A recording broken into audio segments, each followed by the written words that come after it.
अब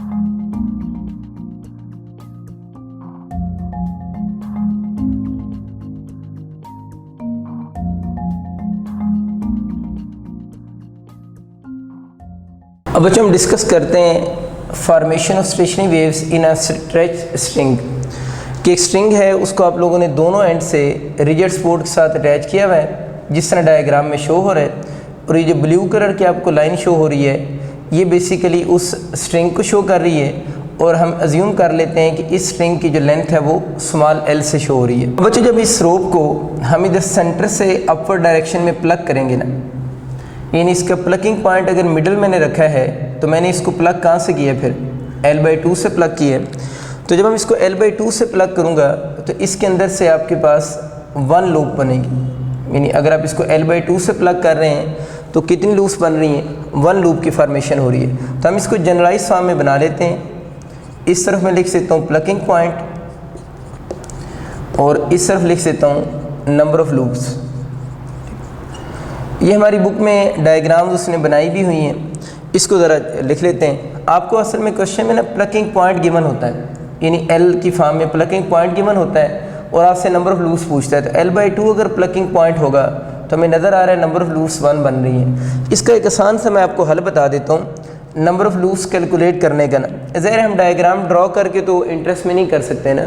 इसका आसान सा ये होता है कि प्लकिंग पॉइंट के जो नीचे नंबर लिखा होता है ना, प्लकिंग पॉइंट के नीचे जो नंबर लिखा होगा उस नंबर को अगर हम 2 से डिवाइड कर दें ना, अगर उस नंबर को 2 से डिवाइड कर दें तो वो जो आंसर आता है वो नंबर ऑफ़ लूप्स के बराबर होता है।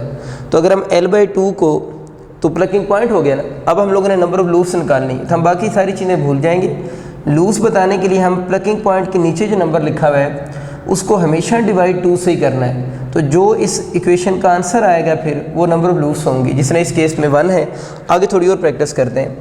सपोज करें आपका प्लकिंग पॉइंट L/4 है। अगर L/4 है तो 4 को 2 से डिवाइड करें, 4/2, ये कह रहा हूँ ना मैं, 4/2, तो आंसर कितना आता है 2। तो इसको मैंने कि इस केस के अंदर नंबर ऑफ़ लूप्स कितनी बनेगी, 2 लूप्स होंगी। अब थोड़ा वैल्यू बड़ी कर देते हैं, L/16 आप लोगों ने इसको प्लग किया है L/16 से। अगर हम इसको L/16 से प्लग करेंगे तो फिर नंबर ऑफ़ लूप्स की अगर बात करता है तो 16 को 2 से डिवाइड करें ना, कितना आंसर आता है 8। तो बहुत आसान होगी बात अब कि अगर आपको प्लकिंग पॉइंट गिवन हो तो आप इजीली वहाँ से नंबर ऑफ़ लूप्स कैलकुलेट कर सकते हैं। और लूप 1 के बाद 2 बनेगी, 2 के बाद 3, 3 के बाद 4। इसका मतलब है कि 1 के बाद अगर 2 लूप बन रही है तो L/2 के बाद प्लकिंग कहाँ से होगी, L/4 से प्लकिंग होगी। अगर हम L/3 से प्लकिंग करेंगे, सपोज करें ना L/2 के बाद L/4 से प्लग किया ना, तो L/2 पे लूप 1 बनी है, L/4 पे लूप 2 बनी है। तो अगर हम L/3 से प्लग करेंगे तो यहाँ प्रॉपर स्टेशनरी वेव्स की फॉर्मेशन नहीं होगी। तो स्टेशनरी वेव्स की फॉर्मेशन के लिए ज़रूरी है कि आप L/2 के बाद किस से, 4 से। ये यूँ याद रख लें कि नीचे सिर्फ इवन नंबर आने चाहिए, नीचे इसमें ऑड नंबर नहीं आते, क्योंकि अगर ऑड नंबर आएंगे तो स्टेशनरी वेव्स की प्रॉपर फॉर्मेशन नहीं होगी। ये बस आप लोगों ने कुछ बातें याद रखनी है। तो हमें प्लकिंग पॉइंट का आइडिया हो गया। प्लकिंग पॉइंट को यूज़ करके हम नंबर ऑफ़ लूप्स बना सकते हैं। अब बच्चों ये जो फर्स्ट केस हम लोगों ने बनाया हुआ है ना, ये जो जिस केस में 1 लूप बन रही है, इस केस को थोड़ा डिस्कस करते हैं। ये जो फर्स्ट केस है जिस केस में 1 लूप बन रही है, इस फंडामेंटल मोड के और भी नाम हो सकते हैं। इसको फंडामेंटल टोन का नाम भी देते हैं, ठीक है। फंडामेंटल मोड कह लें, फंडामेंटल टोन कह लें, कुछ लोग इसको नेचुरल टोन भी कहते हैं। तो ये सारे इसी के नाम हैं। आप इसको फंडामेंटल मोड कहें, फंडामेंटल टोन कहें, या इसको नेचुरल टोन का नाम भी दे रहे होते हैं। ये कब की बात हो रही है, जब कितने लूप्स बनेंगे, 1 लूप की फॉर्मेशन हो रही है। देखिए अब इस केस में हम लोगों ने देखना है फ्रीक्वेंसी की इक्वेशन क्या बनेगी ना, उसको मैं थोड़ा आपको ड्राइव कर देता हूँ। ये 2 कंडक्टिव नोड्स, इसकी लेंथ L, अभी बताया कि 2 कंडक्टिव नोड्स में डिस्टेंस कितना होता है, λ/2 होगा। तो फंडामेंटल मोड में जो लेंथ L आ रही है वो λ/2 होगी। ये पहला केस है तो इसको मैं λ1 लिख देता हूँ, ठीक है। अभी हम और भी मोड डिस्कस करेंगे ना। पहला केस है तो इसका λ1 लिख देते हैं ना। तो यहाँ से जो λ1 बनेगा वो किसके इक्वल हो जाएगा, 2L की इक्वल हो जाएगा। तो इसके बच्चों आपके ना MCQ आ सकते हैं। एक साहब से पूछ सकते हैं कि फंडामेंटल मोड में वेवलेंथ किसकी इक्वल होगी ना, तो आपको पता होना चाहिए फंडामेंटल मोड में ये λ1 अगर पूछेगा तो वो 2L की इक्वल होगी। L आपको पता है इस रोप की लेंथ है ना।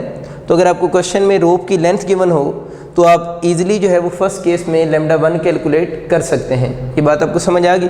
इंपॉर्टेंट क्वेश्चन है, लेंथ गिवन होती है तो आप वेवलेंथ बना सकते हैं। या इस तरह का क्वेश्चन आ सकता है, आपको वेवलेंथ गिवन हो, यानी वेवलेंथ गिवन हो और आपसे क्या पूछ ले, लेंथ पूछ ले, तो फिर आप लेंथ भी कैलकुलेट कर सकते हैं। एक ही बात है, इसी फार्मूले से दोनों चीज़ें कैलकुलेट हो सकती हैं। अब अगर आपका कभी ये क्वेश्चन आ जाए ना कि स्टेशनरी वेव्स जो है उसकी फॉर्मेशन हो रही है रोप के अंदर, और ऐसी रोप जिसको दोनों एंड से आप लोगों ने स्ट्रेच किया वो, उसमें अगर आपसे मैक्सिमम वेवलेंथ कभी कहें ना कैलकुलेट करें, क्योंकि लैम्डा 1 कम वर्ड यूज़ करता है, ज़्यादातर वो कहते हैं मैक्सिमम वेवलेंथ कैलकुलेट करें।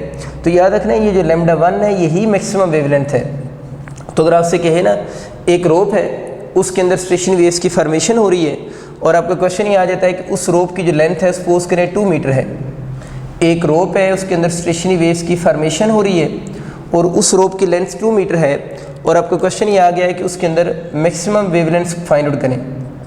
यानी उसने लैम्डा 1 वगैरह का कोई वर्ड यूज़ नहीं किया, उसने क्या है कि रोप है उसकी लेंथ गिवन है और कहता है उस रोप के अंदर जो स्टेशनरी वेव्स बन रही हैं उनकी मैक्सिमम वेवलेंथ कैलकुलेट करें। तो मैक्सिमम वेवलेंथ यहाँ पर बच्चे हम लैम्डा 1 को ही कहते हैं। तो 2 × लेंथ की जगह पर मैंने बताया जो भी गिवन होगा पुट करेंगे, तो मैक्सिमम वेवलेंथ इस केस में कितनी बनेगी, 4 मीटर बनेगी। बहुत आसान सी बात। अब आते हैं फ्रीक्वेंसी इसकी कैसे कैलकुलेट करेंगे। ये तो आप सबको आइडिया V = f लैम्डा होता है। V क्या होगी, speed of stationary waves in a rope होगी। स्टेशनरी वेव्स जो रोप में बनती हैं उनकी स्पीड होगी। इस पे भी मैं बाद में डिटेल से बात करूंगा, बस अभी आप सिंपल इसको एज इट इज़ याद रखें कि V स्पीड है किन वेव्स की, स्टेशनरी वेव्स की जो किस में बन रही हैं और रोप में बन रही हैं। तो यहाँ से अगर हम इसका F कैलकुलेट कर लें तो F V/λ होगा। अगर आप फर्स्ट फंडामेंटल मोड को डिस्कस कर रहे हैं तो इसका हम F1 और लैम्डा 1 लिख देंगे। अब यहाँ से अगर हम लैम्डा 1 की वैल्यू यहाँ पुट कर दें तो लैम्डा 1 आप लोगों ने किसके इक्वल निकाला है, 2L, तो F1 इक्वल हो जाएगा V/2L के इक्वल हो जाएगा। तो बच्चों आपको ये समझ आ गया कि ये जो फ्रीक्वेंसी आप लोगों ने बनाई है ना F1 = V/2L, इस फ्रीक्वेंसी को हम बोलते हैं, इसके भी डिफरेंट नाम है। इसको फंडामेंटल फ्रीक्वेंसी भी कहते हैं, इसको फर्स्ट हार्मोनिक फ्रीक्वेंसी भी कहते हैं, फर्स्ट हार्मोनिक फ्रीक्वेंसी। तो ये सारे इसी के नाम हैं।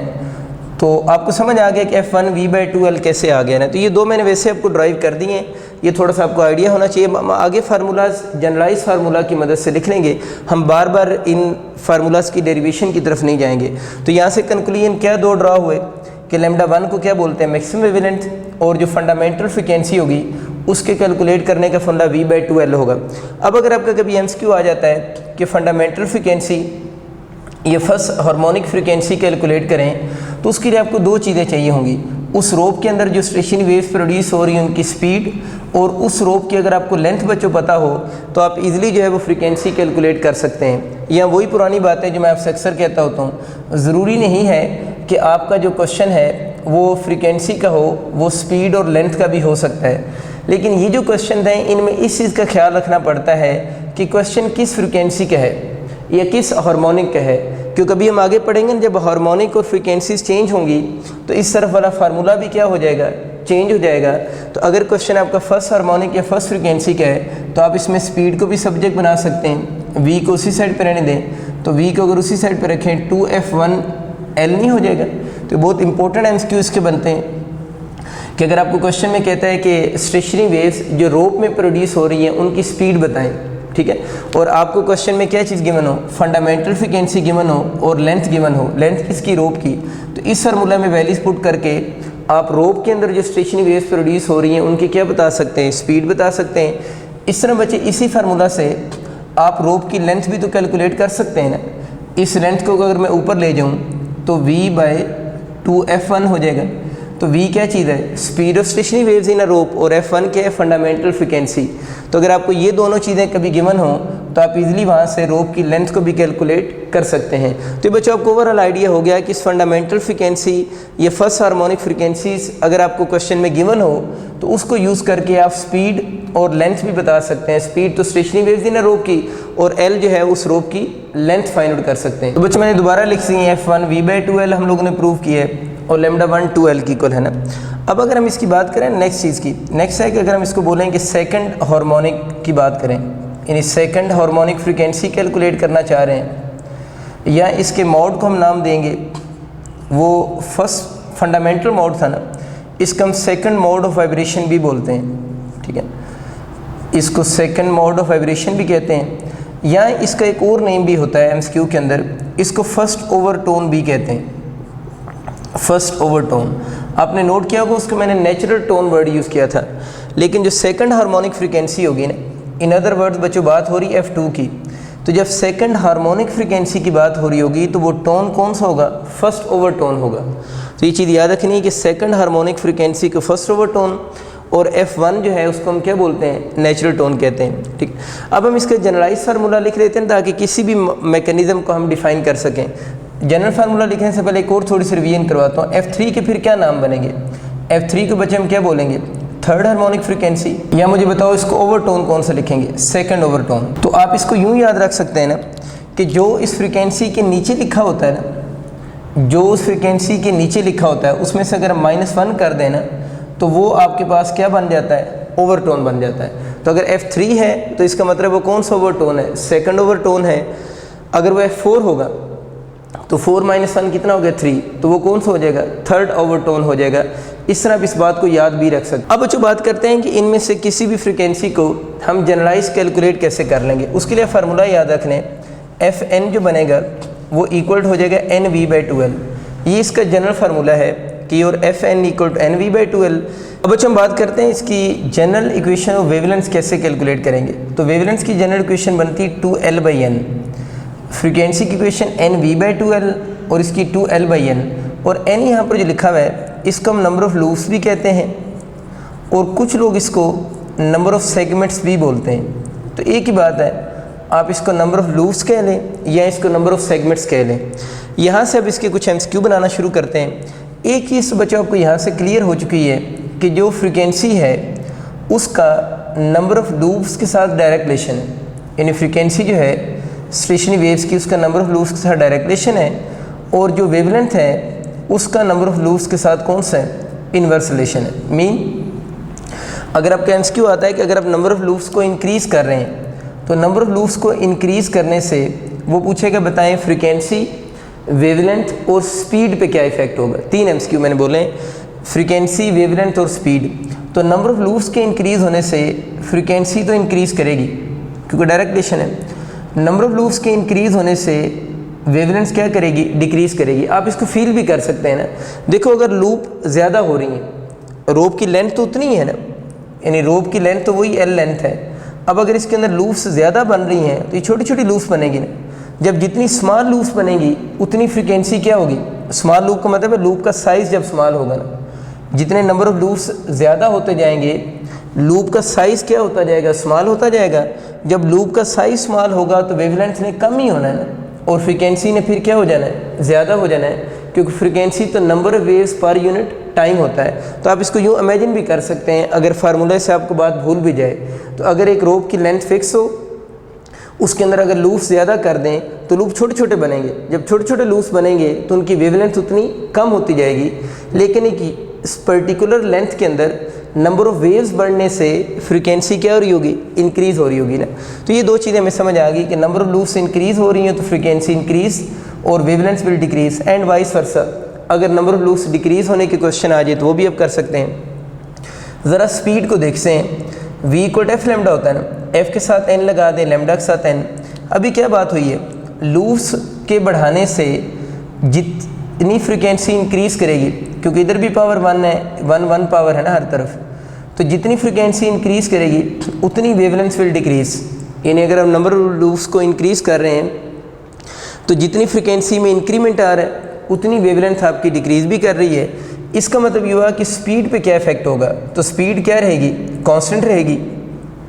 तो यहाँ से आप लोगों ने बच्चों याद ही रखना है कि स्पीड का अगर नंबर ऑफ लूप्स के साथ रिलेशन लिखे तो मैं इसके ऊपर नाट लगा रहा हूँ। नाट का मतलब ये होगा कि जो speed of stationary waves in a rope होती है, किसी रोप के अंदर जो स्टेशनरी वेव्स प्रोड्यूस होती हैं उनकी जो स्पीड होती है वो नंबर ऑफ लूप्स पे डिपेंड नहीं करती।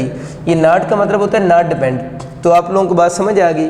अगर आपका MCQ आता है नंबर ऑफ लूप्स को इंक्रीज़ कर रहे हैं या नंबर ऑफ लूप्स को डिक्रीज़ कर रहे हैं तो बताएं speed of stationary waves in a rope पे क्या इफेक्ट होगा? तो हम ये बोलेंगे speed of stationary waves in a rope पे कोई इफेक्ट नहीं होगा, क्योंकि वो नंबर ऑफ लूप्स पे डिपेंड नहीं करती, क्यों डिपेंड नहीं करती, वो मैथमेटिकली भी हम यहाँ से अंडरस्टैंड कर चुके हैं। एक बच्चे बहुत बेसिक एमसीक्यू मैंने आप लोगों के लिए लिखा है, मैं लिखा है कैलकुलेट फर्स्ट ओवरटोन, ठीक है, of stationary waves produce in a stretch string of length 1 metre, ठीक है ना, रोप की लेंथ 1 मीटर गिवन है, while the speed of stationary wave is 20 metre per second. देखिए उसने क्वेश्चन में वर्ड यूज़ किया फर्स्ट ओवरटोन। मैंने आपको बताया था कि ओवरटोन बताने के लिए जो फ्रीक्वेंसी होती है, अगर आपको बोलते हैं ना वो थर्ड हार्मोनिक है, उसका ओवरटोन कौन सा होगा, सेकंड, यानी 3 में से 1 को माइनस करेंगे तो सेकंड ओवरटोन निकल आएगा। अब अगर ओवरटोन से आप लोगों ने फ्रीक्वेंसी बनानी हो, फ्रीक्वेंसी से ओवरटोन बताना हो तो क्या करेंगे, फ्रीक्वेंसी के नीचे जो नंबर लिखा होगा उसमें से 1 माइनस करेंगे। लेकिन अगर ओवरटोन से फ्रीक्वेंसी बनानी हो तो उसके अंदर आप लोगों ने फिर 1 क्या करना है, ऐड करना है। तो फर्स्ट ओवरटोन का मतलब क्वेश्चन में आपसे क्या पूछ रहा है, F2 पूछ रहा है। ये बात समझ आ गई ना। इसी तरह अगर आपका एमसीक्यू आ जाता है, वो आपसे कहता है कि फाइंड द सेकंड ओवरटोन। अगर आपसे पूछता है सेकंड ओवरटोन बताएं, अब सेकंड ओवरटोन कौन सी फ्रीक्वेंसी है, तो मैंने क्या बताया कि ओवरटोन से फ्रीक्वेंसी बताने के लिए उसके अंदर 1 ऐड करेंगे, जिसको मैंने कि सेकंड ओवरटोन अगर क्वेश्चन होता तो आपसे क्वेश्चन में क्या पूछ रहे, F3 पूछ रहे, ठीक है बात।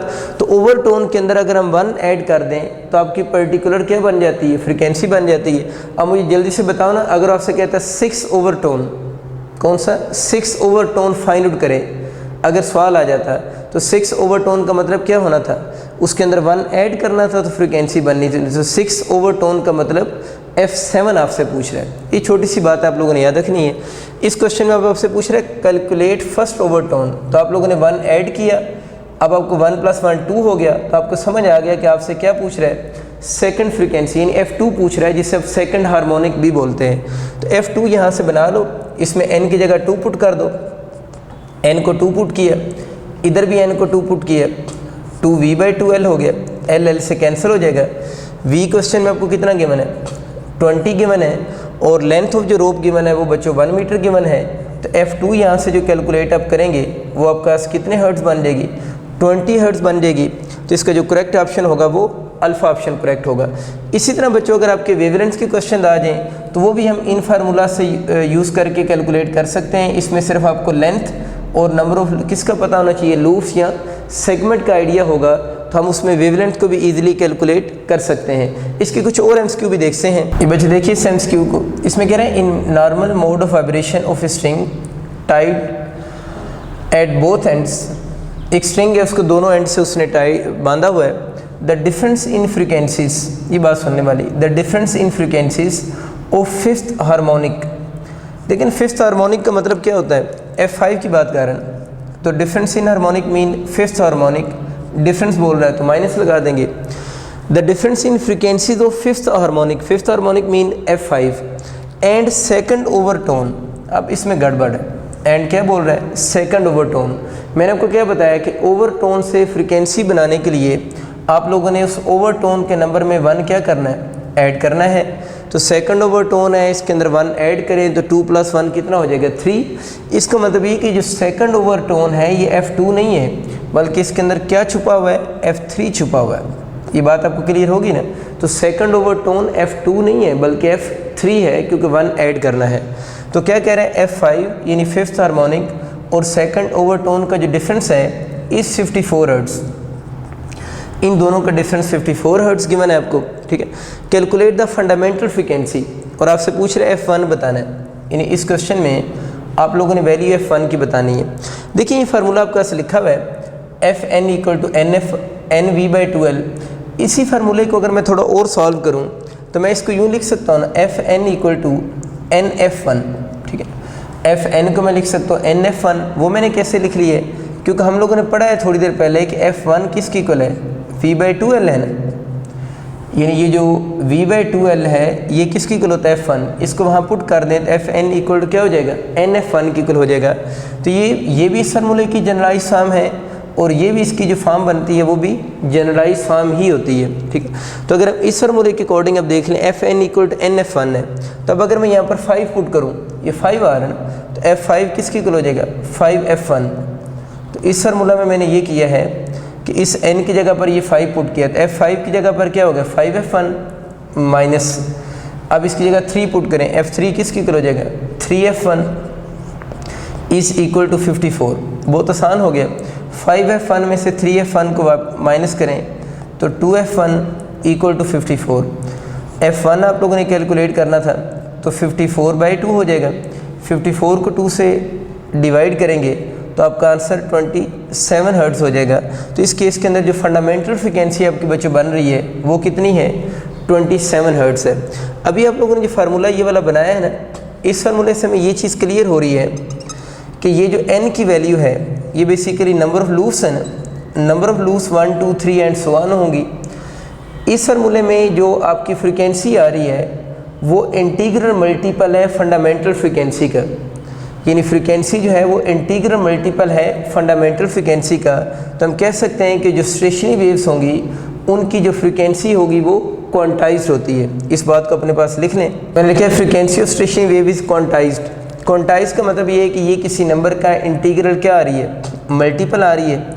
अगर इसमें हम n की वैल्यूज़ पुट कर दें तो देखें आपके पास एक्सप्रेशन किस तरह का बनेगा। Fn इक्वल टू 1 पुट करें F1, n की जगह 2 पुट करें तो 2F1, n की जगह 3 पुट करें तो 3F1 and so on.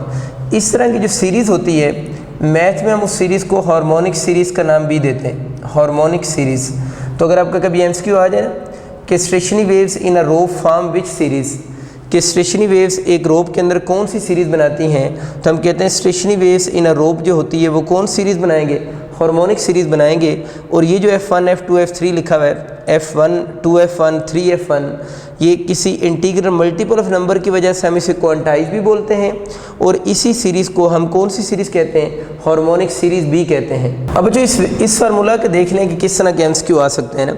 Suppose करें आपका MCQ यूँ आ गया है कि आपके पास वही रोप है, मैं एक्सप्लेन नहीं कर रहा, बात वही है कि एक रोप है जिसको दोनों एंड से स्ट्रेच किया हुआ है। उस रोप की कहता है लेंथ 6 मीटर है, यानी रोप है उसको दोनों एंड से स्ट्रेच किया हुआ है, उसकी लेंथ 6 मीटर है और कहता है उस रोप के अंदर 3 लूप्स आर फार्म्ड, यानी उस रोप के अंदर कितनी लूप्स बन रही हैं 3 लूप्स आर फार्म्ड। अगर उसमें 3 लूप्स बन रही हैं और आपसे क्वेश्चन में पूछता है कि इस केस में आप लोगों ने वेवलेंथ बताएं कितनी होगी, यानी नंबर ऑफ़ लूप्स आपको गिवन है और आपसे वेवलेंथ पूछ रहे हैं। और इस चीज़ का हमें आइडिया है कि नंबर ऑफ़ लूप्स अगर चेंज करें तो वेवलेंथ क्या हो जाती है, चेंज हो जाती है। तो मैं ये कह सकता हूँ अगर नंबर ऑफ़ लूप्स 3 हैं तो इस केस में जो आपसे वेवलेंथ पूछ रहा है वो फिर लैम्डा 3 आप लोगों से पूछ रहा है। बस ये चीज़ आप लोगों ने याद रखनी है। लेंथ गिवन है, नंबर ऑफ़ लूप्स गिवन है और लैम्डा 3 आप लोगों से डिमांड कर रहा है। इस फार्मूले में आप n को 3 पुट कर दें। n को जब यहाँ 3 पुट करेंगे लैम्डा 3 इक्वल टू 2l/3 हो जाएगा। इस n को मैंने 3 पुट कर दी है। लेंथ आपको इस क्वेश्चन में ऑलरेडी गिवन है 2 × लेंथ क्वेश्चन में आपको कितनी गिवन है 6/3 कर देंगे, ये इससे कैंसिल हो जाएगा। तो इस केस में आपका जो लैम्डा 3 बनेगा 3 को 6 से कैंसिल किया, 2 बच गया, 2 × 2 4 मीटर हो जाएगा। तो इस केस में जो बच्चों वेवलेंथ आपके पास आ रही है wavelength is equal to 4 metre होगी। इसी क्वेश्चन में सपोज करें बच्चे आपको यही डाटा गिवन है, लेंथ ऑफ रोप गिवन है, नंबर ऑफ़ लूप्स गिवन है और आपसे क्वेश्चन ये आ जाता, एक तो वेवलेंथ हम लोगों ने फाइंड आउट कर ली ना, इसी में आपसे क्वेश्चन ये आ जाता है कि आप डिस्टेंस बताएं बिटवीन 2 कंडक्टिव नोड्स और एंटी नोड्स। सपोज करें क्वेश्चन ये आ जाता कि distance between 2 conductive anti nodes बताएं या डिस्टेंस बिटवीन 2 कंडक्टिव नोड्स बताएं कि 2 कंडक्टिव एंटी नोड में या 2 कंडक्टिव नोड्स के दरमियान में कितना डिस्टेंस है। तो देखिए आप लोगों ने सबसे पहले वेवलेंथ ही कैलकुलेट करनी थी। अब 2 कंडक्टिव नोड में डिस्टेंस की बात करें या 2 कंडक्टिव एंटी नोड में डिस्टेंस की बात करें, वो तो हमें पता है किसकी इक्वल होता है, λ/2 ही होता है। ये बात आपको क्लियर हो रही है ना। इस केस की अगर बात करेगा तो इस केस में हम क्या लिख सेंगे, λ3/2 लिख सेंगे।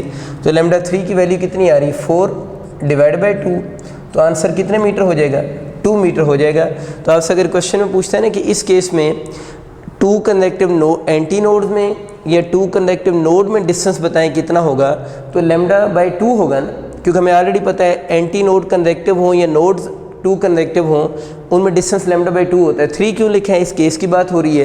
तो वो जो लेंथ बनेगी या जो डिस्टेंस बनेगा 2 कंडक्टिव नोड या एंटी नोड में वो 2 मीटर होगा। इसमें बच्चे आपको यूँ क्वेश्चन भी आ सकता है, आपसे वो डिस्टेंस पूछे और डिस्टेंस में आपसे ये पूछ ले कि कंडक्टिव एंटी नोड और नोड में डिस्टेंस बताएं। यानी एक कन्वेक्टिव एंटी नोड और नोड में अगर डिस्टेंस पूछ लेता है तो वो आपके पास अभी आपको याद करवाया था वो λ/4 होगा। ये 3 लूप्स वाला केस है तो इसका λ3/4 लिख देंगे। तो λ3 तो हम ऑलरेडी कैलकुलेट कर चुके हैं तो 4/4 हो जाएगा। तो इस केस में आंसर जो बनेगा वो 1 मीटर होगा। तो बहुत सिंपल सी बच्चों अप्रोच है, आपको आइडिया हो चुका होगा कि वेवलेंथ के क्वेश्चन इस तरह के आएंगे। लूप्स गिवन होगी, उसको आप लोगों ने थोड़ा सा मॉडिफाई करेंगे तो क्वेश्चन के आंसर आते जाएंगे। फ्रीक्वेंसी के फार्मूलाज के आपको क्वेश्चन का आइडिया हो चुका है। इसमें सिर्फ इशू किसका बनता है, आप लोगों ने ध्यान से पढ़ना होता है कि कहीं ओवरटोन वर्ड तो यूज़ नहीं कर रहा। हार्मोनिक तो सीधी होती हैं। First harmonic F2, second harmonic F3, third harmonic, second harmonic F2, third harmonic F3। लेकिन इशू बनता है ओवरटोन का। ओवरटोन का मैंने आपको बता दिया है कि उसको आप लोगों ने कैसे सॉल्व करना है, और वेवलेंथ्स की भी चीज़ें हो चुकी हैं। तो जो भी इस तरह का कोई क्वेश्चन आएगा सिंपली आप लोगों ने वैल्यूज पुट करके अब उसका आंसर कैलकुलेट कर सकते हैं। नेक्स्ट बच्चों एक और MCQ देखते हैं, थोड़ा सा टफ MCQ। इसके तरह कैलकुलेशन आप लोगों ने ध्यान से करनी। इसमें कह रहे हैं string fix at both ends. तो हम एक स्ट्रिंग ले लेते हैं, सपोज करें ये एक रोप है और उसी स्ट्रिंग को आप लोगों ने दोनों एंड से फिक्स कर दिए। Fix at both ends has convective standing wave modes for which distance between adjacent nodes are. और कह रहे हैं कि उस क्वेश्चन में has convective standing wave modes, यानी इसके अंदर 2 मोड्स बनेंगे डिफरेंट, यानी एक की बजाय हम एक और स्ट्रिंग बना लेते हैं। और हमें ये कह रहे हैं कि इनके अंदर जो मोड्स हैं वो कौन से हैं, कन्वेक्टिव स्टैंडिंग वेव्स मोड्स हैं। यूँ कर लेते हैं कि इसके अंदर n हार्मोनिक्स बन रही हैं और इसके अंदर n+1 हार्मोनिक्स बन रही हैं ना। ये जो लिखा है ना has convective standing wave modes, इसका मतलब है कि उनके अंदर डिफरेंट हार्मोनिक्स हैं। एक के अंदर चले n हार्मोनिक्स कर लेते हैं, एक के अंदर n+1 कर लेते हैं। मतलब कन्वेक्टिव है ना, तो आप लोगों ने एक अगर अज्यूम किया है तो एक उससे ज़्यादा अज्यूम करनी है, ठीक है।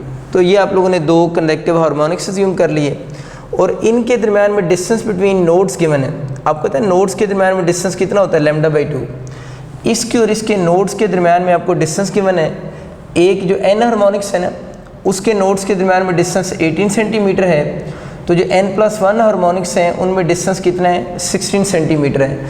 ज़ाहिर है जितनी हार्मोनिक्स ज़्यादा होती जाएंगी उतनी वेवलेंथ क्या होती जाएगी, कम होती जाएगी। इसलिए जब वो हार्मोनिक्स एक ज़्यादा हुई है तो कन्वेक्टिव नोड्स के दरम्यान में डिस्टेंस पहले से कम हो गया। तो कुछ ये सिचुएशन है बेसिकली। इसके अंदर यूँ हार्मोनिक्स बन रही, इसके अंदर n है, इसकी थोड़ी छोटी होंगी क्योंकि इसके अंदर हम लोगों ने कितनी हार्मोनिक्स ली, n+1। जितनी हार्मोनिक्स या जितने मोड ज़्यादा होते जाएंगे उतनी लूप का साइज स्मॉल होता जाएगा और वेवलेंथ उतनी कम होती जाएगी।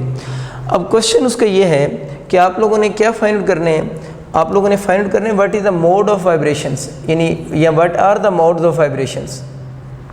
ये कौन से 2 कन्वेक्टिव मोड्स ऑफ वाइब्रेशन बनते हैं। मतलब यहाँ पर तो सिर्फ लिखा है 2 कन्वेक्टिव मोड्स ऑफ वाइब्रेशन हैं, 18 और 16 सेंटीमीटर उनके नोड्स के दरम्यान में डिस्टेंस गिवन है। उसने पूछा है वो कन्वेक्टिव मोड ऑफ वाइब्रेशन कौन से हैं, वो 8 और 9 है। 8 और 9 का मतलब क्या है, F8 है, ये F9। 8th हार्मोनिक या 9th हार्मोनिक्स वाला मोड है, ये 9th हार्मोनिक या 10th हार्मोनिक वाला मोड है, 10th हार्मोनिक या 11th हार्मोनिक वाला मोड है। क्योंकि हम लोगों ने तो जनरल n और n+1 लिख लिए ना। वो कहता है आप ये बताएं ये कौन से मोड्स हैं। ये कन्वेक्टिव 8, 9 है, 9, 10 है, 10, 11 है। तो एग्जैक्ट बताएं ये कौन से 2 कन्वेक्टिव मोड्स हैं जिनके नोड्स के दरमियान में डिस्टेंस आपको ये गिवन है, ठीक है। इसके लिए बच्चों आप लोगों ने सबसे पहले ये काम करें, इसके लिए वेवलेंथ का फार्मूला लिखें। आपको याद होगा वेवलेंथ का जनरल फार्मूला जो आप लोगों ने पढ़ा था वो 2L/n होता है, यानी वेवलेंथ का जनरल फार्मूला 2L/n होगा। पहले केस में वेवलेंथ को λ1 कर लेते हैं क्योंकि n हार्मोनिक्स लिखी हैं। दूसरे केस में आप लोगों ने इसको 2L/n+1 लिखेंगे। ये नेक्स्ट हार्मोनिक है ना, इसकी वेवलेंथ को 2 कर लेते हैं। दोनों केस में रोप तो सेम है, इसलिए रोप की लेंथ को आप लोगों ने L ही लिखा रहने देना है, इसको हम चेंज नहीं करेंगे। अब क्वेश्चन की तरफ आते हैं। क्वेश्चन में देखें ना बच्चे, आपको डिस्टेंस बिटवीन नोड्स गिवन है, यानी आपको क्वेश्चन में λ/2 की वैल्यू गिवन है। तो अब ये काम करें ना, लेंथ को इसी साइड पे रहने दें। इस क्वेश्चन में इस n को इधर लें, n λ1/2। ऐसा मैंने इसलिए किया है कि λ/2 तो आपको गिवन है ना, और जो पहला मोड है यानी nth हार्मोनिक या n मोड, कुछ बच्चे मोड में कंफ्यूज हो रहे थे, हार्मोनिक वर्ड माइंड में रख लो ना। जो फर्स्ट मोड है उसके लिए λ/2 को क्यों कह रहा हूँ कि नोड्स के दरम्यान में डिस्टेंस होते ही λ/2 है, वो 18 गिवन है। तो इसमें वैल्यूज पुट कर दें।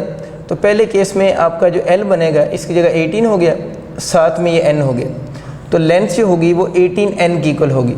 थोड़ी सी कैलकुलेशन मुश्किल है, दोबारा वही काम करें, इधर भी लेंथ को आप सब्जेक्ट बना लें तो क्या हो जाएगा λ2 इंटू n+1, ये इधर ही रहा, ये उधर चला गया, 2 इधर आके डिवाइड हो गया, दोबारा λ/2 बन गया ना। जो n+1 मॉड है उसके नोड्स के दरम्यान में डिस्टेंस कितना है, 16 सेंटीमीटर है, तो ये उसके नोड्स, ये तो आपको याद है ना, 2 कनेक्टिव नोड्स में डिस्टेंस λ/2 होता है, ठीक है। तो λ/2 आपको जो उसका गिवन है वो 16 गिवन है, तो L = 16 इंटू n+1 हो गया। इससे चले मैं इक्वेशन 2 कह देता हूँ, ये इक्वेशन 1 है। अब क्वेश्चन हमारा ये कि आपके पास कन्वेक्टिव नोड्स दोनों कौन से हैं ना, तो हम वो इजीली अब कैलकुलेट कर सकते हैं। आप इन दोनों इक्वेशंस को कंपेयर कर लें, कंपेयर अब करें इक्वेशन 1 और 2 को। अगर इनको बच्चों मैं कंपेयर करता हूँ तो 18N ये वाला हो गया, क्योंकि दोनों में रोप की लेंथ तो सेम है ना, इक्वल हो जाएगा 16 इंटू n+1। अब आप इसको सॉल्व कर सकते हैं, इसकी ब्रैकेट ओपन कर दें, 18N इक्वल टू, इसकी ब्रैकेट ओपन करनी 16N प्लस 16 को इस तरफ लें, 18N minus 16N is equal to 16। अब कैलकुलेशन आसान है, आपको समझ आ रही है, ये 2N 16 N इक्वल टू 16/2, तो बस कैलकुलेट हो गया। इसका मतलब ये कि जो N मोड है, यानी जो फर्स्ट मोड था वो कितना 8 है, और नेक्स्ट मोड कौन सा फिर बनेगा, n+1 होगा। अगर पहला 8 है तो नेक्स्ट वाला बच्चे n+1 कितना हो जाएगा, 8+1 तो 9 हो जाएगा। तो ये आपका जो करेक्ट ऑप्शन बनेगा वो कौन सा होगा, ए ऑप्शन करेक्ट होगा। ये क्वेश्चन यूँ भी आ सकता है कि आपसे पूछे कि फर्स्ट मोड ऑफ वाइब्रेशन बताएं, तो फिर इसमें ऑप्शन 2 नहीं एक लिखा होना था ना, यानी 8, 9, 10, 11 अगर ऑप्शन लिखे होते तो फिर हमारा करेक्ट ऑप्शन 8 होता अगर वो फर्स्ट मोड पूछता। लेकिन मैंने क्या लिखा, what are the modes of vibration, यानी दोनों कन्वेक्टिव बताने हैं, तो अगर एक 8 है तो दूसरा फिर साथ में कौन सा होगा, 9 होगा। अगर इस केस में फर्स्ट मोड ऑफ वाइब्रेशन पूछे तो 8 ऑप्शन, अगर इसी क्वेश्चन में चेंज करके सेकंड मोड ऑफ वाइब्रेशन पूछता तो फिर ऑप्शन 8 ना होता, फिर ऑप्शन 9 होता, फिर n+1 का आंसर बताना था। तो मैंने दोनों क्वेश्चन की स्टेटमेंट में लिखे हुए हैं, तो ऑप्शन आपका 8 एंड 9 होगा। तो यहाँ से बच्चों आप लोगों ने ये सीखा है कि अगर आपको इस तरह की सिचुएशन गिवन हो जिसमें आपको कन्वेक्टिव मोड्स की बात करें और नोड्स के दरम्यान में डिस्टेंस गिवन हो, तो यहाँ से हम इजीली नंबर ऑफ मोड्स को भी कैलकुलेट कर सकते हैं कि किस मोड की बात हो रही है या किस फ्रीक्वेंसी की बात हो रही है। ये कंसेप्ट इंपॉर्टेंट है, इसका आप लोगों ने माइंड में रखना है।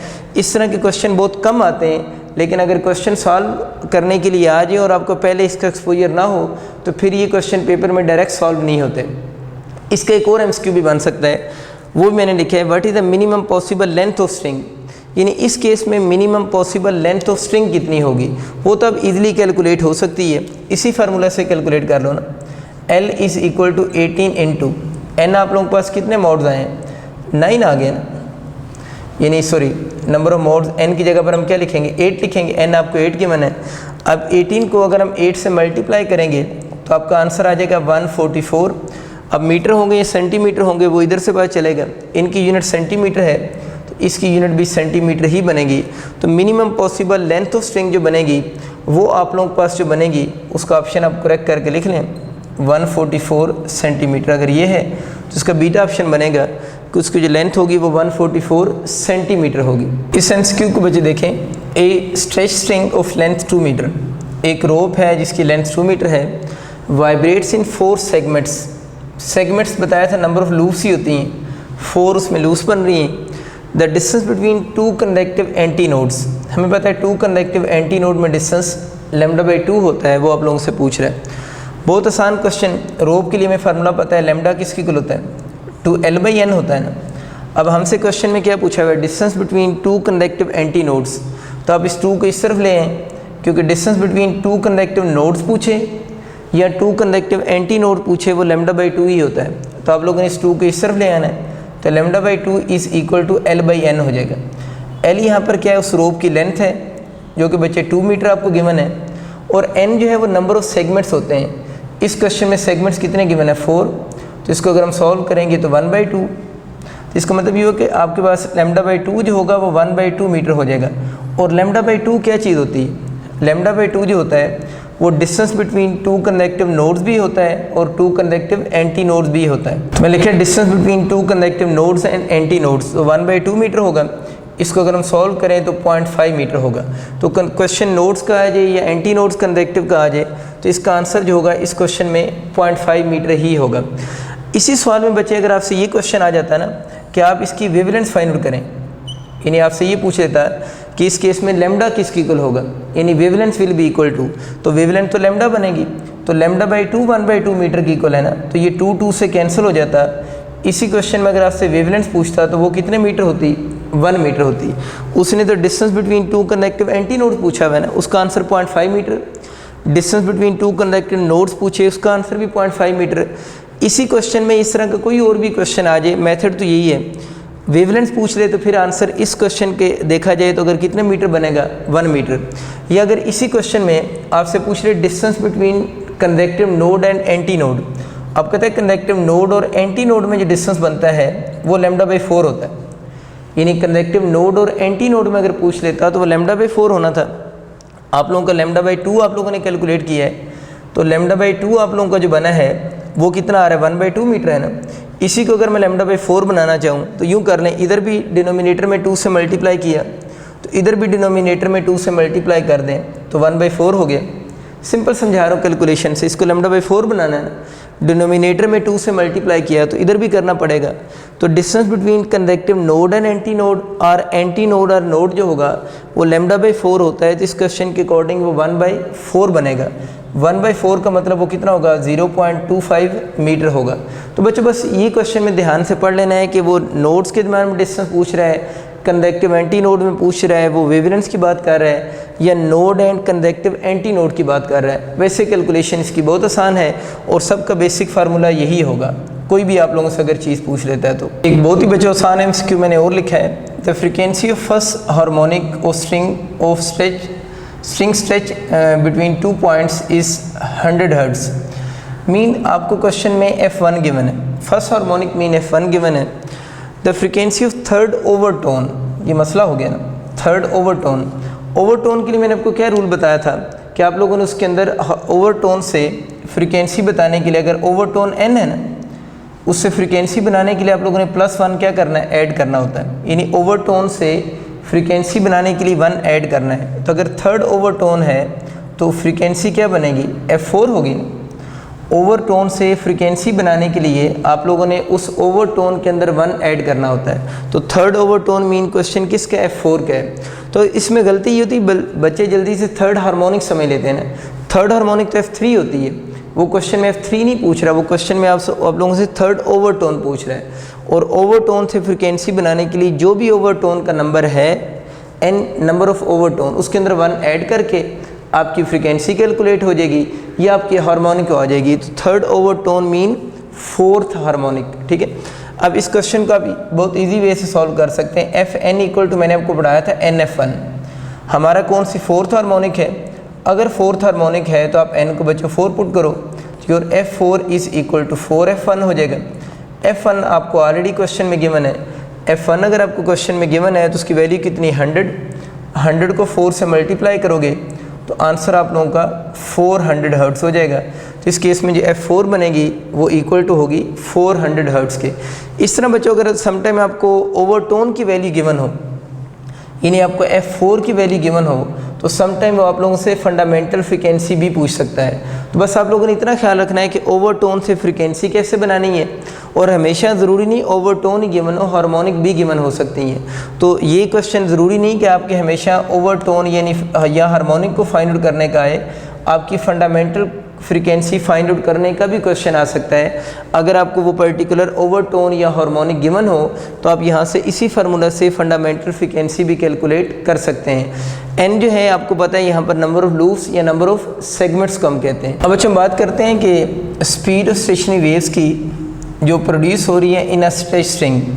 बहुत इंपॉर्टेंट सेक्शन है, यहाँ से काफ़ी ज़्यादा MCQ बनने के चांसेस होते हैं। तो स्पीड ऑफ स्टेशनरी वेव्स हम सिर्फ उस वक्त पढ़ रहे हैं जब वो किसी स्ट्रेच स्ट्रिंग में प्रोड्यूस हो रही हैं। तो उस V का जो फार्मूला होता है ना वो √F/m होता है, ठीक है। F यहाँ पर जो लिखा हुआ है इस फार्मूला में, इस F को टेंशन भी कहते हैं, यानी वो जो स्ट्रिंग है वो कौन सी स्ट्रेच स्ट्रिंग है ना, तो उसके अंदर जो टेंशन प्रोड्यूस हो रही है ना, उसका हम एफ से डिनोट कर रहे हैं। हम यूँ समझ लें कि ये वो स्ट्रिंग है, इसकी लेंथ हम एल अज्यूम कर लेते हैं। ये दो स्पोर्ट्स हैं जिन्होंने इसको स्ट्रेच करके रखा हुआ है। अब ये जो टेंशन है ना, इसको कुछ समटाइम एमसीक्यू में एफ से डिनोट करते हैं और समटाइम टी से भी डिनोट करते हैं ना।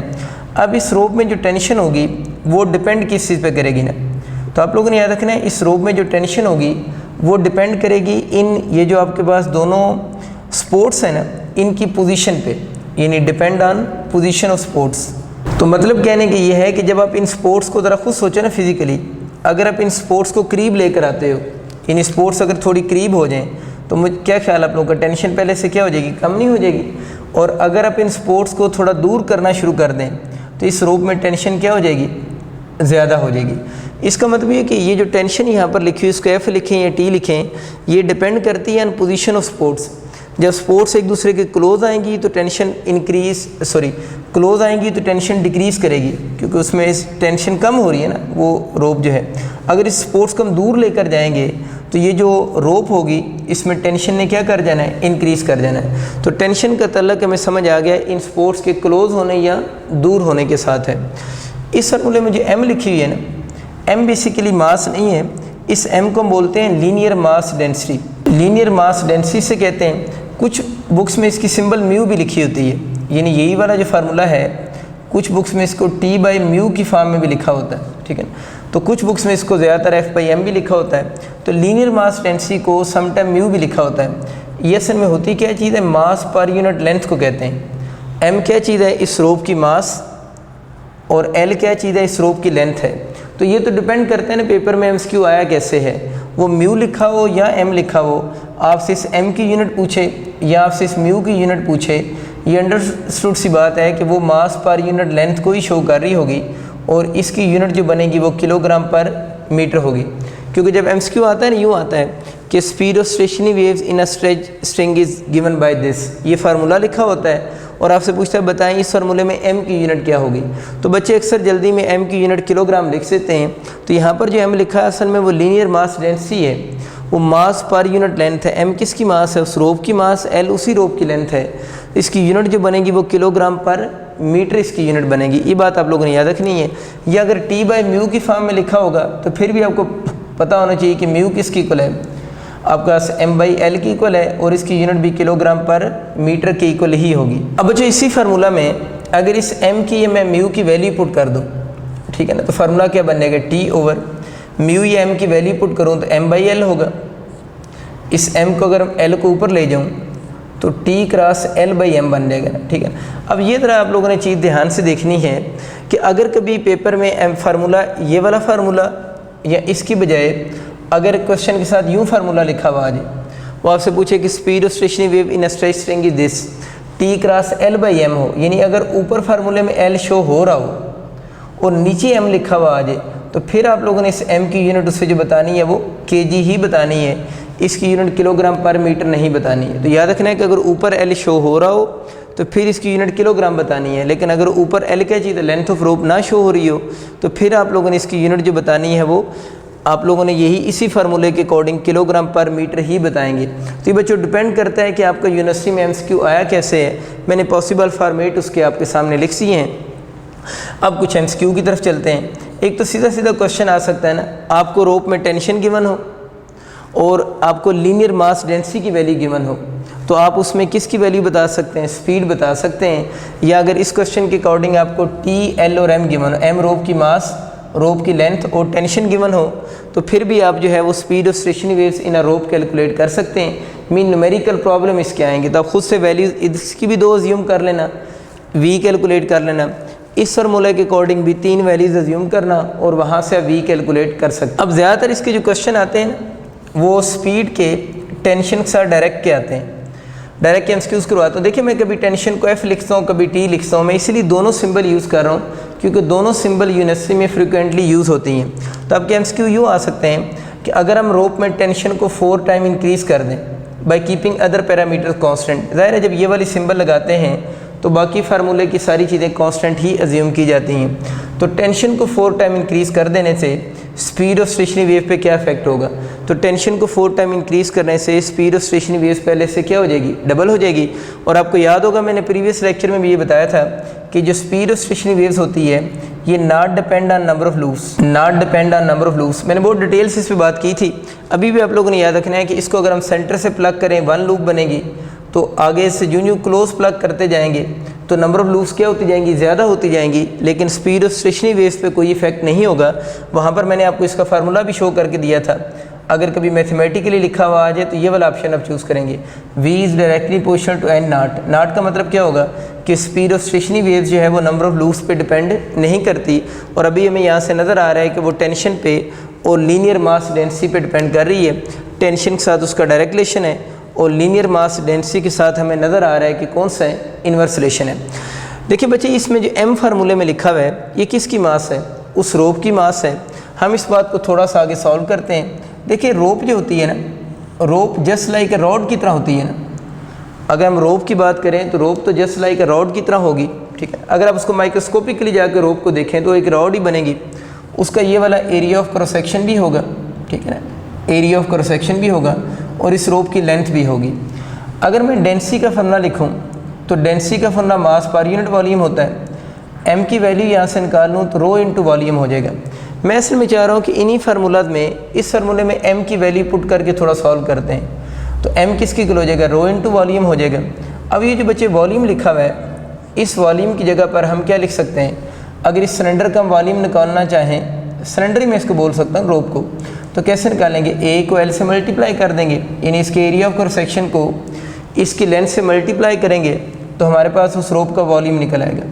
तो इस फार्मूले में इस m की जगह पर मैं रो a इंटू एल लिख सकता हूँ। तो अगर इसमें बच्चों वैल्यूज पुट कर दूँ तो v इज़ इक्वल टू बन जाएगी t cross l divided by, इस m की जगह पर रो a l हो जाएगा, l l से कैंसिल हो जाएगा। तो स्पीड का एक बहुत इंपॉर्टेंट फार्मूला हमें मिल गया, t over rho into a हो जाएगा। तो ये बच्चों आप लोगों ने फार्मूला भी याद रखना है कि स्पीड ऑफ स्टेशनरी वेव जो है वो किस पे डिपेंड करती, टेंशन पे डिपेंड कर ही रही थी, लेकिन साथ साथ वो जो रोप है जिस मटेरियल की बनी होगी ना, उस रोप की डेंसिटी पे भी डिपेंड करेगी और उस रोप के एरिया ऑफ क्रॉस सेक्शन पे भी क्या करेगी, डिपेंड करेगी। तो मैं अगर लिखना चाहूँ डेंसिटी के साथ रिलेशन, क्योंकि टेंशन के साथ तो मैं पहले लिख चुका हूँ, ये लिखा है ना, टेंशन के साथ स्पीड का डायरेक्ट रिलेशन है। अगर डेंसिटी ऑफ मटेरियल के साथ लिखना चाहूँ तो डेंसिटी ऑफ मटेरियल के साथ कौन सा रिलेशन है, इन्वर्स रिलेशन है। मीन अगर हम रोप के मटेरियल की डेंसिटी बढ़ा देते हैं तो उससे स्पीड उसमें क्या हो जाएगी, कम हो जाएगी।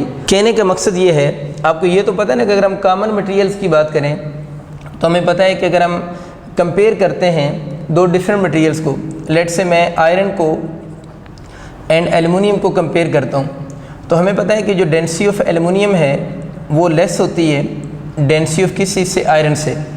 लेकिन ये आयरन और एल्युमिनियम का तो वैसे में कंट्रास्ट पता होता है क्योंकि एल्युमिनियम की डेंसिटी नॉर्मली मेटल में कम ही होती है। लेकिन अगर इसके अलावा कोई एमसीक्यू आएगा तो आपको डेंसिटी का ऑर्डर वो बता देगा किसकी डेंसिटी कम है, किसकी डेंसिटी ज़्यादा है। तो पूछेगा, सपोज करें अगर आपका ऐसे एक एल्युमिनियम की वायर है, एक आयरन की वायर है, तो आपसे ये पूछ रहा है बताएं बाकी उनके पैरामीटर सेम है, यानी बाकी पैरामीटर का मतलब ये है कि वायर में टेंशन और दोनों वायर्स का area of cross section same है, तो बताएं किस में स्पीड ज़्यादा होगी। तो जिसकी डेंसिटी क्या होगी, कम होगी ना, फिर जिस वायर की डेंसिटी जितनी कम होगी उसमें स्पीड ऑफ स्टेशनरी वेव्स उतनी क्या होगी, ज़्यादा स्पीड से प्रोड्यूस होंगी। एल्युमिनियम की डेंसिटी कम है तो एल्युमिनियम के अंदर जो स्टेशनरी वेव्स प्रोड्यूस होंगी उनकी स्पीड ज़्यादा होगी एज़ कम्पेयर टू उनसे जो किस में प्रोड्यूस होंगी, आयरन में प्रोड्यूस होंगी। तो जब ये बच्चों डेंसिटी का क्वेश्चन आता है ना, आपको 2-3 मेटल की डेंसिटी उसने खुद बताई होती है और वो बता देता है कि इनका एरिया भी सेम है, टेंशन भी सेम है, इनका स्पीड का एग्जैक्ट ऑर्डर बताएं। तो आप डेंसिटी के ऑर्डर को अगर रेसिप्रोकल से सॉल्व करेंगे तो आपके पास वो जो आपका मेटेलिक रिंग्स होंगी उनके अंदर स्पीड ऑफ क्या आ जाएगी, स्टेशनरी वेव्स कैलकुलेट हो जाएगी। इस तरह बच्चे अगर आप इस फार्मूले से देखें तो स्पीड का एरिया के साथ भी इन्वर्स रिलेशन है। किस चीज़ का एरिया, उस रोप का एरिया ऑफ क्रॉस सेक्शन ना, अगर एरिया के साथ इन्वर्स है तो इस एरिया की जगह पर मैं यहाँ देखें ना पाई आर स्क्वायर लिख सकता हूँ ना। एक चीज़ नोट करें, अगर मैं इसको रेडियस की फॉर्म में लिखना चाहूँ तो मैं साथ में पाई नहीं लिखूँगा, पाई तो कांस्टेंट होता है, तो यहाँ पर आर का स्क्वायर आएगा, स्क्वायर अंडर रूट से क्या हो गया, कैंसिल हो गया। तो एरिया के साथ अंडर रूट का रिलेशन है, लेकिन उस वायर के रेडियस के साथ अंडर रूट ऊपर नहीं आएगा क्योंकि स्क्वायर अंडर रूट से कैंसिल हो गया। इसी तरह हम डायमीटर के साथ भी जब लिखेंगे तो v 1 ओवर क्या हो जाएगा, डायमीटर आ जाएगा। तो बहुत अच्छे इसके एमसीक्यू बन गए अब कि अगर आपके स्पीड के रेडियस के साथ क्वेश्चन आ जाए, स्पीड के वायर के डायमीटर के क्वेश्चन आ जाए या स्पीड के एरिया के क्वेश्चन आ जाए तो अब हम इजीली सॉल्व कर सकते हैं। बस याद रखना है कि एरिया के जब क्वेश्चन आएंगे तो उसमें आप लोगों ने अंडररूट का साइन यूज़ करना है, और लेकिन अगर रेडियस और डायमीटर के क्वेश्चन आएंगे तो वहाँ पर आप लोगों ने अंडररूट का साइन यूज़ नहीं करना। किस टाइप के क्वेश्चन आ सकते हैं, एक आधा क्वेश्चन बनाते हैं। सपोज करें वो कहता है कि आपके पास 2 रोप्स हैं और उन दोनों रोप के रेडियस की रेशियो 2:1 गिवन है। 2 डिफरेंट मटेरियल की रोप्स हैं, उनके रेडियस की रेशियो 2:1 गिवन है, बाकी सारे फैक्टर सेम हैं। तो कहता है कि उनके अंदर जो स्टेशनरी वेव्स प्रोड्यूस हो रही हैं उनकी स्पीड की रेशियो बताओ। मैंने सिर्फ इन फार्मूलाज की प्रैक्टिस करने के लिए आपको ये क्वेश्चन लिखवाया है। तो रेडियस की रेशियो गिवन हो या डायमीटर की रेशियो गिवन हो तब हम उनकी स्पीड की रेशियो बता सकते हैं। हमें पता है दोनों का कौन सा रिलेशन बनेगा, इन्वर्स रिलेशन है। अगर ये चले मैं पूरा फार्मूला लिख देता हूँ। ऊपर क्या आ जाएगा R2, नीचे क्या आ जाएगा R1, क्योंकि रेसिप्रोकल है एक दूसरे का। R2 किसकी इक्वल है 1/2, तो स्पीड की रेशियो बनेगी 1/2। अब अक्सर बच्चे ये सोच रहे होते हैं सर इधर नीचे 2 क्यों नहीं लिखा, क्योंकि उनको याद होता है रेडियस जो होता है वो डायमीटर/2 की इक्वल होता है ना। तो अगर वो 2 से परेशान है तो वो ये सोचें इसके साथ पाई फिर क्यों नहीं हमने लिखा। देखिए पाई इसलिए नहीं लिखा कि यहाँ पर ये प्रोपोर्शनैलिटी का साइन है तो फिर हम कांस्टेंट को शो नहीं करते। इसी तरह यहाँ पर भी प्रोपोर्शनैलिटी का साइन है तो डायमीटर के साथ फिर हम 2 को शो नहीं करते, तो 2 नहीं लिखेंगे, खाली डायमीटर ही लिखेंगे। ये क्वेश्चन करवाने का सिर्फ मकसद ये था कि आपको ये चीज़ याद हो जाए कि इन दोनों के ऊपर अंडररूट का साइन नहीं आ रहा, लेकिन जो एरिया ऑफ क्रॉस सेक्शन है उसके ऊपर अंडररूट का साइन आता है। तो अगर वायर के area of cross section given होंगे तो जब आप ये वाला फार्मूला लगाओगे तो विद अंडररूट आंसर करना है, लेकिन रेडियस और डायमीटर में आप लोगों ने अंडररूट के साइन यूज़ नहीं करने। तो बच्चों आपको ओवरऑल क्लियर हो गया कि आपके स्पीड और स्टेशनरी वेव्स में इधर से कुछ यूनिट्स या डायमेंशंस के सवाल आ सकते हैं, बाकी आप लोगों के फैक्टर्स के स्पीड के टेंशन के साथ क्वेश्चन आ सकते हैं। ये फार्मूला बहुत ज़्यादा इंपॉर्टेंट है, यहाँ से आपको डेंसिटी के क्वेश्चन समझ आ जाए आगे हैं, और डेंसिटी के साथ साथ आपको वायर के एरिया, रेडियस और डायमीटर का भी आइडिया हो गया है। गलती होने के एक ही चांस है कि ये आप जल्दी में इसको अंडररूट भूल जाते हैं या आप जल्दी में उन दूसरों के ऊपर भी अंडररूट लगा देते हैं। इधर अंडररूट है उधर अंडररूट नहीं है, और इनके क्वेश्चन आपके इस टाइप के बन सकते हैं। इसका एक एमसीक्यू देखते हैं बच्चे स्पीड से रिलेटेड ना। इसमें कह रहे हैं stretch string of length 1 metre, एक रोप है उसकी लेंथ 1 मीटर है, has mass per unit length, मतलब अब यूँ समझने को म्यू गिवन है, म्यू में लिख सकते हो स्मॉल एम की बजाय ना, क्योंकि मास पर यूनिट लेंथ आपको गिवन है 0.5 ग्राम, 0.5 ग्राम पर मीटर इससे कहना चाहिए, 0.5 ग्राम पर मीटर गिवन है। Tension in the string is 20 newton, जो स्ट्रिंग है उसमें टेंशन आपको गिवन है 20 newton. If it is plugged at a distance of 25 centimetre, ये प्लगिंग पॉइंट का डिस्टेंस गिवन है from one end, the frequency of vibration will be, तो frequency of vibration आप लोगों से पूछ रहा है। अब इसमें सबसे बड़ा मसला तो ये है कि वो कौन सी फ्रीक्वेंसी पूछ रहे हैं, मतलब F1 पूछ रहा है, F2 पूछ रहा है, F3 पूछ रहा है ना। पहली तो ये चीज़ है ना, क्योंकि हर फ्रीक्वेंसी के लिए फार्मूला थोड़ा सा डिफरेंट हो जाता है। अब क्वेश्चन में कहीं पर भी नहीं लिखा हुआ कि ओवरटोन बताएं या हार्मोनिक बताएं, उस हार्मोनिक और फ्रीक्वेंसी का नंबर या गेस गिवन नहीं है। वो नंबर फाइंड आउट करने का ये तरीका है कि आप इससे भी वो नंबर बता सकते हैं। उसने क्या बोला हुआ है कि इसकी टोटल लेंथ 1 मीटर है ना, 1 मीटर का मतलब है कि उस रोप की टोटल लेंथ 100 सेंटीमीटर है, और उसने उसको बताया उसका प्लगिंग पॉइंट गिवन है। प्लग कहाँ से किए, 25 सेंटीमीटर से प्लग किए। 100 का 25 सेंटीमीटर कितना बनता है, L/4 नहीं बनता, यानी L/4 जो बनता है वो 25 सेंटीमीटर बनता है। आपको गैस हुई है ना बात। टोटल लेंथ 100 सेंटीमीटर है, उसको 25 सेंटीमीटर से प्लग किया है, तो L को किस से डिवाइड करें तो 25 सेंटीमीटर आता है, 4 से डिवाइड करें ना। इसका मतलब ये कि इस 25 सेंटीमीटर से हमें प्लगिंग पॉइंट पता चल गया है, उसका प्लगिंग पॉइंट L/4 है। आपको शायद याद होगा मैंने बताया था अगर आपको प्लगिंग पॉइंट पता हो तो उस प्लगिंग पॉइंट से आप नंबर ऑफ़ लूप्स या नंबर ऑफ़ सेगमेंट्स बता सकते हैं। तो क्या तरीका था, इस प्लगिंग पॉइंट के नीचे जो भी नंबर लिखा हुआ है उसको किस से डिवाइड करें, 2 से डिवाइड करें तो आपका नंबर ऑफ़ लूप्स या नंबर ऑफ़ सेगमेंट्स निकल आते हैं। तो 4 को 2 से डिवाइड करें तो आंसर 2 आ गया। इसका मतलब है कि इस क्वेश्चन में कितनी लूप्स बन रही हैं, 2 लूप्स बन रही हैं, और क्वेश्चन में जो आपसे फ्रीक्वेंसी पूछ रहा है वो फिर कौन सी फ्रीक्वेंसी आप लोगों से F2 ही पूछ रहा है इस क्वेश्चन में। तो आपको बात ये क्लियर होगी कि अगर हमें इस तरह का क्वेश्चन आ जाए, रोप की लेंथ गिवन हो और प्लगिंग पॉइंट L/4 L/2 की फॉर्म में ना गिवन हो, बल्कि उस प्लगिंग पॉइंट की वैल्यू गिवन हो, तो फिर भी हम ये चेक कर सकते हैं, जिस तरह लेंथ को मैंने 100 सेंटीमीटर लिखा है, अब प्लकिंग पॉइंट 25 सेंटीमीटर बनता है, तो हम लोगों ने देखना है कि ये जो 25 सेंटीमीटर है, L का क्या L/2 है, L/4 है, L/6 है, वो आपको पता है नीचे इवन नंबर ही आते हैं। तो वो नंबर आप नीचे सर्च करेंगे जिसको टोटल लेंथ से डिवाइड करें तो रिक्वायर्ड प्लकिंग पॉइंट आ जाए।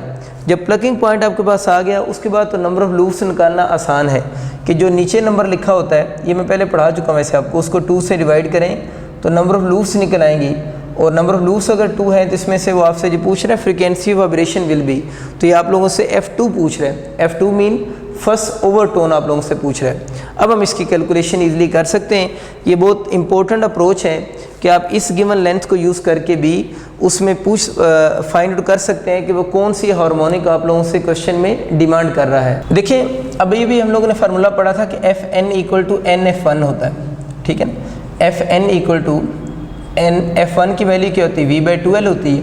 और आज हम लोगों ने बच्चे V का एक और फार्मूला भी पढ़ा है, N/2L, और V का हम लोगों ने फार्मूला पढ़ा है √T/μ, ठीक है। T/m लिख लें, किसी भी फॉर्म में फार्मूला को लिख सकते हैं, मैंने बस एक फॉर्म लिख दी है। अब ये फार्मूला भी आप लोगों ने माइंड में रखना है कि अगर आपका कभी कंबाइन क्वेश्चन आ जाए जिसमें फ्रीक्वेंसी को टेंशन वगैरह के साथ लिंक करना हो तो इस फार्मूला से भी हम लिंक कर सकते हैं। फार्मूला ये वही पुराना है, बस इस फार्मूले में आप लोगों ने V की वैल्यू पुट कर दी है। अब अगर हम अपने इस क्वेश्चन की तरफ आते हैं तो इस क्वेश्चन के लिए तो आपको n कितना यूज़ करना पड़ेगा, 2। Your F2 is equal to, इधर भी 2 इधर भी 2, 2/2L × T/μ। पहले सिर्फ मैंने n की वैल्यूज पुट की है, 2 से कैंसिल हो गया, तो बच्चों F2 जो बन जाएगा वो 1/L √T/μ हो जाएगा। अब बाकी चीज़ें आपके पास हैं, आप इजीली सॉल्व कर सकते हैं। अब सिस्टम इंटरनेशनल ही यूज़ कर लेना, लेंथ आप 1 मीटर में यूज़ कर लें तो 1/1 हो गया, × टेंशन भी न्यूटन में गिवन है, 20 न्यूटन बन रही। म्यू का मसला है कि म्यू आपको 0.5 गिवन है ना, ये ग्राम्स में गिवन है, तो इसको आप लोगों ने किलोग्राम में कन्वर्ट करने के लिए 1000 से क्या कर दें, डिवाइड कर दें, तो ये ग्राम किस में कन्वर्ट हो जाएगा, किलोग्राम में। इधर मैं लिख सकता हूँ 0.5/1000। 1000 क्यों लगाया है, इस ग्राम के किलोग्राम बनाने के लिए। इसका ये डेसिमल पॉइंट ख़त्म करने के लिए भी तो नीचे एक 10 लग जाएगा, ठीक है। ये डेसिमल पॉइंट को ख़त्म करने के लिए मैंने 10 लगाया है। अब जरा देख लें, ये 5 को अगर मैं इस 10 से कैंसिल कर दूं, चले इस 10 से ना कैंसिल करें, ऊपर ही कैंसिल कर दें। 5 को 20 से कैंसिल करें तो कितना हो जाएगा, 4, ऊपर कैंसिल कर दिया ना। अब ये 1/1 तो 1 ही होता है, ऊपर बच गया जनाब 4 × ये कितने 0, 1 2 3 4, ये ऊपर जाकर 10 की पावर क्या हो जाएंगे, -4 बन जाएंगे ना, सॉरी -4 नहीं बनेंगे, +4 ही बनेंगे, क्योंकि ये वाली वैल्यू सेकंड ओवर से नीचे लिखी हुई है ना, ये फर्स्ट ओवर ये सेकंड ओवर से नीचे लिखी हुई है, तो ऊपर जाकर डायरेक्ट ये +4 ही बनेंगे, ठीक है। तो 10 की पावर +4 ऊपर जाकर हो जाएंगे। तो बच्चे इसका अंडरूट लिया जा सकता है, 4 का अंडरूट लेंगे तो कितना हो जाएगा 2, 10 की पावर 4 का अंडरूट लेंगे, जिनको नहीं लेना आ रहा मैं यूँ लिख सकता हूँ, 10 की पावर 4 का अंडरूट लेंगे ना, तो इसको 4 का अंडरूट तो आसानी से 2 आ गया। इसका जब लिखेंगे, चलिए मैं सॉल्व करता हूँ, कुछ बच्चों को कन्फ्यूजन हो रही होती है, ये 4 तो उसी तरह ही आ गया ना। अब इस चीज़ की क्या वैल्यू है, ये जो चीज़ है इसकी वैल्यू 1/2 है ना, इसको इससे कैंसिल करें तो आपका 2 बच गया ना, तो 2 × 10 का स्क्वायर आ गया, ठीक है ना। तो 10 का स्क्वायर अगर हम लेंगे तो कितना हो जाएगा 100, तो इस केस में आपका जो आंसर आ जाएगा वो 200 हर्ट्ज़ आप लोगों का आंसर बनेगा। तो बहुत सिंपल सी कैलकुलेशन है, वैसे मैंने ये स्टेप ज़्यादा कर दिए हैं, आप वैसे इतने ज़्यादा स्टेप्स ना कीजिएगा, अब आपको इंटरेस्ट में चीज़ें डायरेक्ट आनी चाहिए। आपको पता है कि 4 का अंडरूट कितना होता है 2, और 10 की पावर 4 का जब हम अंडरूट लेंगे तो यहाँ पावर 4 है तो पावर क्या बच जाएगी 2 बच जाएगी। तो आप लोग इसको सॉल्व करोगे तो 10 की पावर 2 तो वैसे ही 100 होता है, तो इसका आंसर 200 हर्ट्ज़ बन जाएगा। तो आपको बच्चे आइडिया हो गया, यहाँ से आप लोगों ने 2 बातें सीखी। एक बात तो ये सीखी कि ये प्लकिंग पॉइंट की पोजीशन से भी हम नंबर ऑफ़ सेगमेंट्स बता सकते हैं, ठीक है। और दूसरी बात आप लोगों ने ये सीख ली कि फ्रीक्वेंसी को हम T, μ वगैरह के साथ भी डायरेक्ट लिंक कर सकते हैं।